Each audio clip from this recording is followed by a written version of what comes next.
Okay, so we are all familiar with hockey, of course, but have you ever heard of pond hockey? I had not. You have. Molly Riehl is in Roseville learning more from a local team. Are we going to the championships? They went to the championships. They got second place, Boom. which, it's not first place. But here's the thing. Oh, hey. They were in Minneapolis competing against all of the hot regions when you think about hockey. Canada, Minnesota, Right. New England, D.C., not sunny Sacramento, but these guys, the Make Money Millionaires. Make they Money took Millionaires. everybody by surprise. Look at their sweaters. Yeah, show it off. Show off the back of your sweater. Make Money Millionaires. That So they took hilarious. home. It is hilarious. They said in Bling, Minneapolis bling. there's a female pro hockey player who actually bought one of these sweaters because she thought it was so cool. Okay, but Drew, you just got back from Minneapolis. You're the runners-up for the Pond Hockey Championships. This is no easy feat.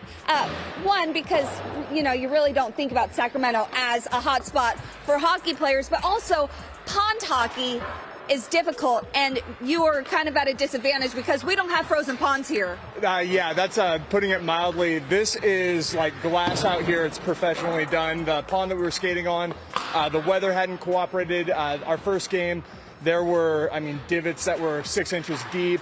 You'd step and sometimes the ice would give out.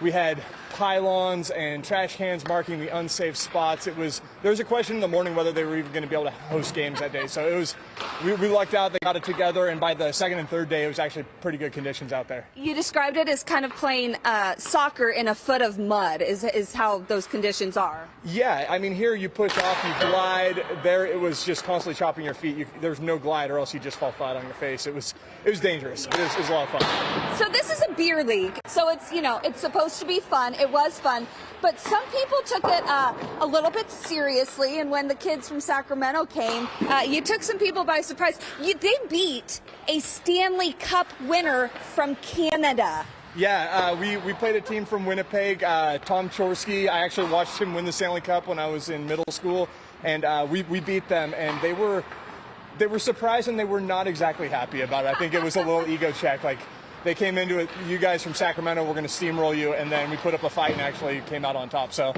yeah, they were a little bitter.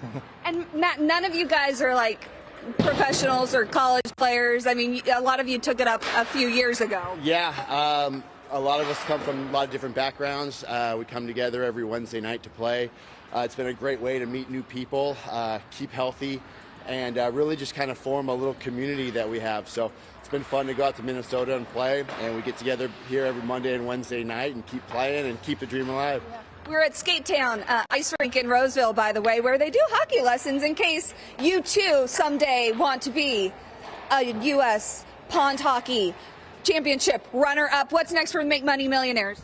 Well, we got our playoffs starting up next week, so hopefully we can get another championship here at Skate Town and revel in that a little bit, and maybe another travel tournament here soon. All right. Well, watching you guys play, you certainly do have some talent. You made Sacramento proud. Thank you very much. We'll let you get back to the ice. Playing against teams from Minnesota, not only do they have the advantage because it's cold there, they literally have 10,000 lakes in Minnesota. So there's ponds everywhere for them to play.